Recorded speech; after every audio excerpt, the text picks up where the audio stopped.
সাবেক স্পিকার শিরীন শারমিন চৌধুরীকে নিয়ে বেশ আলোচনা হচ্ছে। আপনারা সবাই জানেন যে শেখ হাসিনার পতনের পর ডক্টর শিরীন শারমিন চৌধুরী এবং বেশ কয়েকজন সংসদ সদস্য, এমনকি ডেপুটি স্পিকার যারা ছিলেন, একজন ছিলেন যিনি জনাব শামসুল হক টুকু, সাবেক স্বরাষ্ট্র প্রতিমন্ত্রী, তারা সবাই পার্লামেন্ট ভবনের নিচে একটি কুটুরি বা বাংকার, সেখানে তারা আশ্রয় নিয়েছিলেন। ওখানে যারা আশ্রয় নিয়েছিলেন তাদের কারো কারো কাছ থেকে শোনা, সত্য মিথ্যা আমি জানি না, ওখানে ঘটনার প্রেক্ষাপটে শিরীন শারমিন চৌধুরী এতটা ভীত সন্ত্রস্ত হয়ে পড়েছিলেন যে তিনি বমি করতে করতে অসুস্থ হয়ে পড়েছিলেন ভয়ে এবং আতঙ্কে। অর্থাৎ পার্লামেন্টের মধ্যে যখন বিপ্লবীরা ঢুকে পড়েছিল, ছাত্ররা ঢুকে পড়েছিল, তখন তারা সেই বাংকারের মধ্যে ছিলেন। যাই হোক, পরবর্তীতে সেখান থেকে সেনাবাহিনী তাদেরকে উদ্ধার করে, সেনাবাহিনী তাদেরকে জিম্মায় নেয়, অনেককে জেলখানায় পাঠানো হয়, অনেককে ছেড়ে দেওয়া হয়, অনেকে সীমান্তে পাড়ি দিয়ে ভারতে চলে যান। আবার এমন অভিযোগ আছে অনেককে প্লেনে নিরাপদে উঠিয়ে দেওয়া হয়েছে। শিরীন শারমিন চৌধুরীর সঙ্গে ইকবালুর রহিম ছিলেন, হুইপ, আমার বন্ধু। আমরা এখন পর্যন্ত জানি না ইকবালুর রহিম সাহেব এখন কোথায় আছেন, সংসদ সদস্য ইকবালুর রহিম। আবার সেনা হেফাজতে বিচারপতিদের মধ্যে ইকবালুর রহিমের বড় ভাই এনায়েতুর রহিম সাহেব ছিলেন।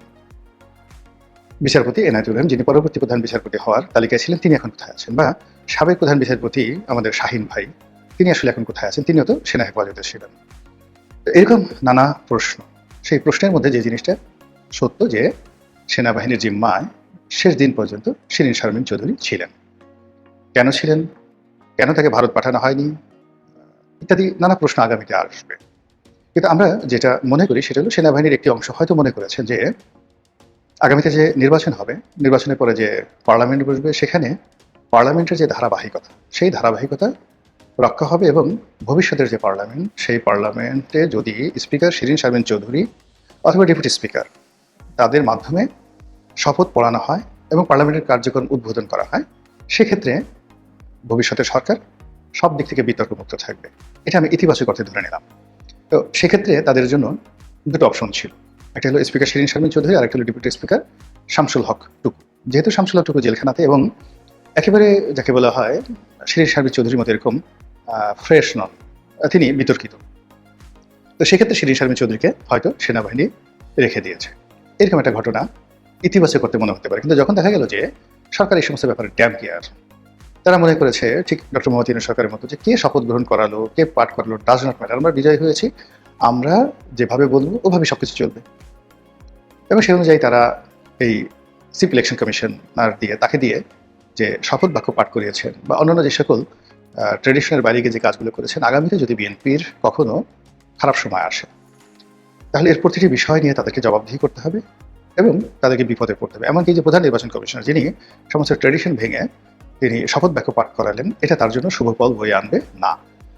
তো যাই হোক, এখন সেই শিরীন শারমিন চৌধুরী হঠাৎ করে দেখলাম তিনি গ্রেপ্তার হয়েছেন হত্যা মামলার আসামি। এবার 6 দিন পরে তাকে কারাগার থেকে ছেড়ে দেওয়া হয়েছে, তিনি জামিন পেয়েছেন।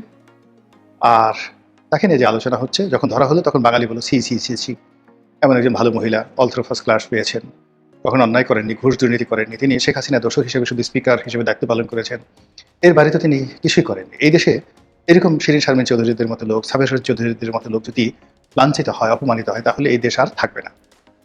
এদেশে মানুষের ইমানে কি বলে কিছু নাই, ক্ষমতায় যে যায় সেই হয় রাবণ, চারিদিকে শুধু সি সি সি সি।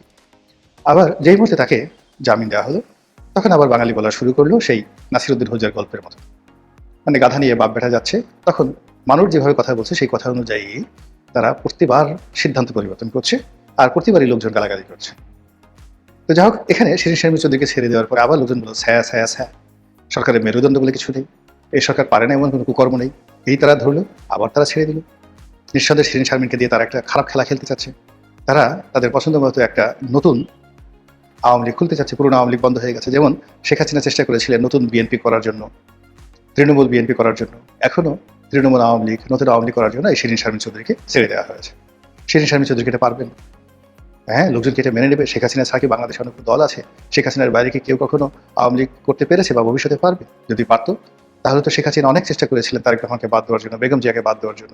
এমনকি তারেক রহমান সাহেবের যে স্ত্রী জাইমা রহমানকে, তারেক রহমান সাহেবের যে স্ত্রী জুবাইদা রহমান, এমনকি তার কন্যা জাইমা রহমান, তাদেরকেও রাজনীতির যে লাইমলাইট এখন আপনারা দেখছেন, এটা শেখ হাসিনা চেয়েছিলেন যে তারা রাজনীতিতে আসুক। উইদাউট তারেক তারা যদি রাজনীতিতে আসতেন, তাহলে শেখ হাসিনা সেই রাজনীতি বিএনপির জন্য অবহেলিত করে দিতেন, এবং সেটা হতো অনেকটা জাতীয় পার্টি ভার্সন 2। তো সেই দিক থেকে শেখ হাসিনা যে কাজগুলো করছে সেই কাজগুলো তারেক রহমান সাহেব আসলে করছেন কিনা এটা নিয়ে জনগণ এখন চারিদিকে শুধুমাত্র আলোচনা, সমালোচনা, তর্ক বিতর্ক, ঘৃণা, সি স্যা এই সমস্ত জিনিস চলছে। কিন্তু আসলে বাস্তবে কি হচ্ছে? একজন রাজনীতির কর্মী হিসেবে আপনারা অনেকে হয়তো আমাকে বিশ্লেষক হিসেবে মনে করেন, আমি নিজেও পরিচয় দিই। তারপর এর বাইরে দুটো বড় রাজনৈতিক দল, তাদের সঙ্গে একেবারে সর্বোচ্চ পর্যায়ে সম্পর্ক থাকার কারণে কিছু তো জানার সুযোগ হয়েছে। ৫টি বছর সংসদ সদস্য থেকেছি একেবারে টপ অফ দ্য লাইনে। এর কারণে একটা রাষ্ট্র কীভাবে চলে, এজেন্সিগুলো কীভাবে চলে, ডিজিএফআই ডিজি কার কাছে গিয়ে বসে থাকে, তার কাছে গিয়ে কারা বসে থাকে, এরপর প্রধানমন্ত্রী কী করে, বিরোধী দলীয় নেতা কী করে, এই জিনিসগুলো একেবারে ৫টি বছর হাতে কলমে শেখার, বোঝার, দেখার সুযোগ হয়েছে। এর আগে প্রায় ৩০-৩৫ বছর সেই রাজনীতিকে দেখেছি, কখনো রাজপথে, কখনো সাংবাদিক হিসেবে, কখনো ব্যবসায়ী হিসেবে, কখনো বিরোধী দলীয় রাজনৈতিক কর্মী হিসেবে। ফলে এখন পর্দার আড়ালে যা হচ্ছে, বা ইউনূস সাহেবের আমলে যা হয়েছিল, বা ইভেন শেখ হাসিনার জমানাতে হয়েছিল, যা এগুলো দেখলেই বুঝতে পারা যায় কি ঘটনাগুলো ঘটছে। দুর্ভাগ্যজনক হলেও সত্যি যে ক্ষমতায় বসে মানুষ বারবার একই ভুল করে। আজ থেকে 1000 বছর আগে ইয়াজিদ ইবনে মুয়াবিয়া ক্ষমতায় বসে যে ভুল করেছেন, একই ভুল এখন নেপালের যে প্রধানমন্ত্রী বালেন্দ্র তিনিও করতে পারেন, আবার নাও করতে পারেন। ফেরাউন দ্বিতীয় রামসিস তিনি যে ভুলগুলো করেছেন, সেই ভুলগুলো যে শেখ হাসিনা করেনি একথা আপনি বুকে হাত দিয়ে বলতে পারবেন। কিংবা ধরুন আরও আগে চীনের প্রথম সম্রাট শি হুয়ানটি তিনি যে ভুল করেছেন, এরশাদ সাহেব যে সেই ভুলগুলো করেননি এটা বলতে পারবেন, বরং বলতে পারবেন ইয়েস হি ডিড। কিন্তু মহাজ্ঞানী সেনেকা সম্রাট নিরোর শিক্ষক, কিংবা ধরুন সৈনিক সরকারের প্রভাবশালী মন্ত্রী এবং প্রাদেশিক গভর্নর কনফুসিয়াস, কিংবা বাশা হারুন আর রশিদের জমানায় যিনি একটি প্রদেশের শাসক ছিলেন, গভর্নর ছিলেন, ইমাম শাফি রহমতুল্লাহ আলাইহি। এখানে আরো অনেক নাম বলতে পারি। তারা রাষ্ট্র ক্ষমতায় বসে যে ঐতিহাসিক দায়িত্ব পালন করেছেন, কিংবা বড় বড় সম্রাটদের সামনে দাঁড়িয়ে, ইভেন আলেকজান্ডারের সামনে দাঁড়িয়ে যেভাবে অ্যারিস্টটল কথা বলেছেন, প্লেটো কথা বলেছেন ওই জমানাতে, আমি এইটা বারে বারে ভুল হয়ে যাই, মানে অ্যারিস্টটল মানে তার যে শিক্ষক, আলেকজান্ডারের শিক্ষক যে কথাগুলো বলেছেন, কিংবা প্লেটো আলেকজান্ডারের আগের জমানাতে যেইভাবে গ্রিসের রাজাবাদশাদেরকে চ্যালেঞ্জ জানিয়ে যে কথাগুলো বলেছেন, সেই কথাগুলো বর্তমান জমানাতে একজনও লোক নেই বাংলাদেশে সেই কথাগুলো বলছেন। আর আমরা যারা টুকটাক বলছি, আমরা আসলে ওনাদের পর্যায়ের নই। ওনাদের পর্যায়ে আমাদের এই বাংলাদেশে এই মুহূর্তে যারা আছেন তারা সবাই চুপ হয়ে আছেন।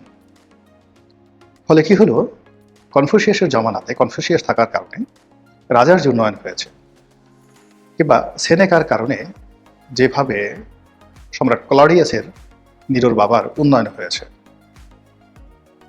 ঠিক একইভাবে কেবলমাত্র বড় বড় সাহাবী, আলেম, উলামা, গাউস, কুতুব, পীর, মাশায়েখ মুখ বন্ধ করার কারণে হযরত আমির মাবিয়া, কিংবা ইয়াজিদ, কিংবা মারওয়ানের জমানাতে, কিংবা হাজ্জাজ বিন ইউসুফের জমানাতে এই পৃথিবী যে ধ্বংস হয়েছে, কিংবা হিটলারের জমানাতে কেবলমাত্র জ্ঞানীদের মুখ বন্ধ করার কারণে যে সমস্যাগুলো হয়েছে, ঠিক ক্ষমতার পট পরিবর্তনের পরে মানুষ যদি জবান বন্ধ রাখে একই সমস্যা হয়ে যায়।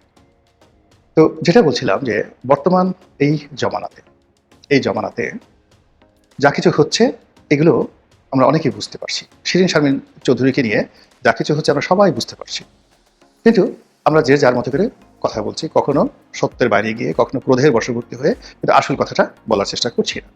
যদি বিপদ আসে তাহলে কি হবে?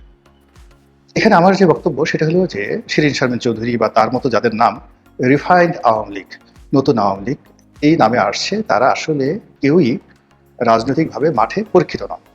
ধরুন জাহাঙ্গীর কবির নানক, মুফাজ্জল হোসেন চৌধুরী মায়া, এরপর ধরুন বাহাউদ্দিন নাসির, আলাউদ্দিন নাসির, এরপরে ধরুন ওবায়দুল কাদের, তাদের তো অনেক বদনাম, অনেক দোষ, কিন্তু নেতাকর্মীদের সঙ্গে তাদের যে সম্পর্ক, সারা বাংলাদেশের সংগঠনটা তাদের যেভাবে মুখস্থ, তারা যেভাবে রাজনীতির প্রয়োজনে শত্রুর সঙ্গে গলাগলি ধরতে পারেন, যাকে প্রয়োজন তার পা ধরতে পারেন, আবার একই সঙ্গে যার সাথে ফাইট করা দরকার, জীবনের ঝুঁকি নিয়ে তার সামনে দাঁড়াতে পারেন। এই যে পলিটিক্যাল ক্ষমতা ট্রেডিশনাল রাজনীতিবিদদের মধ্যে আছে, বিশেষ করে আওয়ামী লীগে এরকম শত শত নেতাকর্মী আছেন। একজন লিয়াকত শিকদার, একজন নজরুল ইসলাম বাবু, এমনকি ওই যে নাজমুল, ছাত্রলীগের সাদ্দাম, এরকম অসংখ্য মানুষ। আপনি এদের সঙ্গে সাদিক কাইমের তুলনা করতে পারেন।